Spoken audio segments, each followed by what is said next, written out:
Tales. అనగనగా పచ్చని కొండల మధ్య ఒక చిన్న గ్రామంలో అమ్మమ్మ కవిత ఉన్నారు. ఆమె 60 సంవత్సరాల ముదువైన మహిళ. వెండి వంటి జుట్టు, మెత్తటి మెరిసే కళ్ళతో అందరినీ ఆకట్టుకునే వ్యక్తి. వయసు మించిన జ్ఞానంతో, దయతో కవిత గ్రామంలో అందరికీ ఆరాధనీయురాలిగా ఉండేవారు. ఆమె ఇంటికి పిల్లలు వచ్చేవారు. ఆమె కథలను విని జీవిత పాఠాలను తెలుసుకునేవారు. కవితకు అత్యంత ప్రియమైన మనవరాలు సీత పక్క గ్రామంలో ఉండేది. సీత ప్రతివారం అమ్మమ్మను కలవడానికి రావడం అలవాటు. సీత 8 సంవత్సరాల చురుకైన, ఆసక్తికరమైన పిల్ల. అమ్మమ్మ ఇంటి చుట్టూ ఉన్న పొలాలు, అడవుల్లో ఎల్లప్పుడూ కొత్త ప్రపంచాన్ని అన్వేషించటం ఆమెకు ఇష్టం. ఒక శనివారం ఉదయం సీత తన అమ్మమ్మ ఇంటికి వచ్చింది. ఆనందంతో ఉరకలు వేసింది. అమ్మమ్మ, ఇటువైపు చూడు. నది దగ్గర ఒక మెరిసే రాయి కనిపించింది. ఇది ఎంతో అందంగా ఉంది. నేను దీన్ని నా దగ్గర ఉంచుకుంటాను అంటూ తన చేతిలో చిన్న రాయిని చూపించింది. కవిత నవ్వింది. ఇది అందమైన రాయే నా చిన్న. కానీ తెలుసుకో, అందం అనేది చూసే వారికే ఉంటుంది. జీవితంలో అత్యంత విలువైన విషయాలు ఎల్లప్పుడూ మెరుస్తూనే ఉండవు. సీత అయోమయంగా, దీని అర్థం ఏమిటి అమ్మమ్మ? ఈ రాయి మెరిసిపోతుంది, అందంగా ఉంది. ఇది ఖచ్చితంగా విలువైనదిగా ఉండాలి అని అడిగింది. కవిత సీత చేతిలోని రాయిని తీసుకుని కాంతికి చూపించింది. అవును, ఈ రాయి అందంగా ఉంది. కానీ ప్రపంచంలో ఇలాంటి రాళ్ళు ఎన్నో ఉన్నాయి. నిజమైన విలువ అనేది పైకి కనిపించేది కాదు, అది లోపల ఏం కలిగి ఉందో దానిపై ఆధారపడి ఉంటుంది. సీత ఆలోచనలో పడింది. కానీ రాయికి లోపల ఏదైనా ఉండగలదా అమ్మమ్మ? కవిత నవ్వి, ఒక కథ చెప్పుతాను.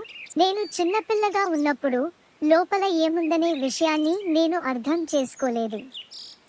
ఒకరోజు నాకు బంగారు నాణెం నేలపై కనిపించింది. అది ఎంతో మెరుస్తూ అందంగా ఉండటంతో నా తండ్రి దగ్గరకు తీసుకెళ్లి చూపించాలి అనుకున్నాను. సీత కళ్ళు పెద్దవయ్యాయి. ఏంటి, నిజమైన బంగారు నాణెం?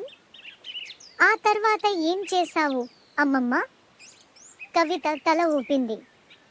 నేను దాన్ని నా తండ్రి దగ్గరకు తీసుకెళ్లి చూపించాను. నేను నన్ను ప్రశంసిస్తారని అనుకున్నాను.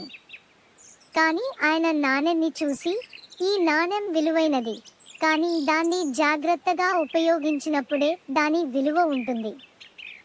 దాన్ని అందమైనదిగా మాత్రమే ఉంచుకుంటే అది తన విలువను కోల్పోతుంది అన్నారు. సీత అయోమయంగా అడిగింది, కానీ బంగారం విలువని ఎలా కోల్పోతుంది?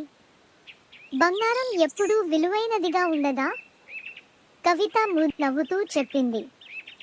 బంగారం విలువైనదే, కానీ అది సహాయంగా ఉపయోగించబడినప్పుడు నిజమైన విలువను పొందుతుంది.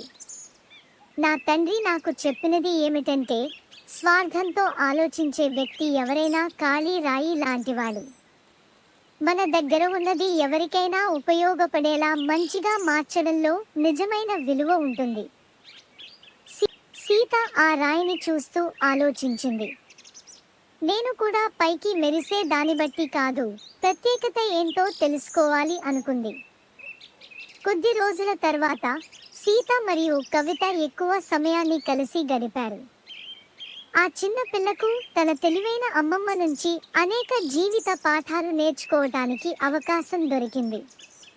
ఒక మధ్యాహ్నం పెద్ద వృక్షం కింద కూర్చుని కవిత మరో కథను పంచుకున్నారు. ఈసారి నేను చాలా సంవత్సరాల క్రితం నేర్చుకున్న విషయాన్ని చెప్తాను. కవిత తన మనసులోని ఆలోచనలతో మృదువుగా చెప్పింది. నాకు చిన్నతనంలో ప్రతిదీ సరిగ్గా ఉండాలని, ప్రతి పనిలో గెలవాలని, ఇతరులు చేసిన దానికంటే మెరుగ్గా ఉండాలని ఎల్లప్పుడూ అనిపించేది. కానీ ఒకరోజు నేను నా హృదయంతో చేసిన పనిలో విఫలమయ్యాను. సీత ఆసక్తిగా అడిగింది. అది ఏమిటి అమ్మమ్మ? కవిత చెప్పడం మొదలుపెట్టింది. మా గ్రామంలో వంటల పోటీలో నేను పాల్గొన్నాను. ఆ పోటీ కోసం చాలా కష్టపడ్డాను. కానీ ఆ వంటకం అందరికీ అందించినప్పుడు దాని రుచి చాలా భయంకరంగా ఉంది. నేను చాలా సిగ్గుపడ్డాను. అది నేను చేసిన వంటకం అని ఎవరూ తెలుసుకోకుండా ఉండాలని అనుకున్నాను. సీత ఆశ్చర్యపోయింది. ఓహో! ఆ తర్వాత ఏమీ జరిగింది అమ్మమ్మ? కవిత నవ్వుతూ. నిజం దాచుకునే బదులు నేను అందరికీ చెప్పాను.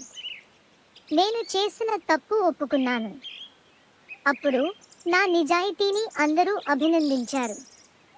వంటకం గురించి కాకుండా నా తప్పును అంగీకరించడానికి నేను చూపిన ధైర్యానికి అందరూ విలువ ఇచ్చారు. సీత అర్థం చేసుకుంది. అంటే తప్పు చేయడం పర్వాలేదా? కవిత తల ఊపింది. ఖచ్చితంగా నా చిన్న. జీవితంలో లోపాలను అంగీకరించడం, క్షమాపణ చెప్పడం, తప్పులను అర్థం చేసుకోవడం, వాటి నుంచి నేర్చుకోవడం మనిషి గొప్పతనాన్ని సూచిస్తాయి. అదే రోజు సాయంకాలం సీత తన అమ్మమ్మకు అనేక ప్రశంసలు తెలిపింది. అమ్మమ్మ చాలా తెలివైన వ్యక్తి అని ఆమె ఎప్పుడో తెలుసుకుంది. కానీ ఇప్పుడు సీతకు అర్థమైంది, ఆ జ్ఞానం ప్రతిదీ తెలిసి రాదు, కానీ జీవితం యొక్క లోతైన పాఠాలను అర్థం చేసుకోవడం ద్వారా వస్తుంది. ప్రేమ, నిజాయితీ మరియు దయ యొక్క ప్రాముఖ్యత అని తెలుసుకుంది. Please like, share and subscribe.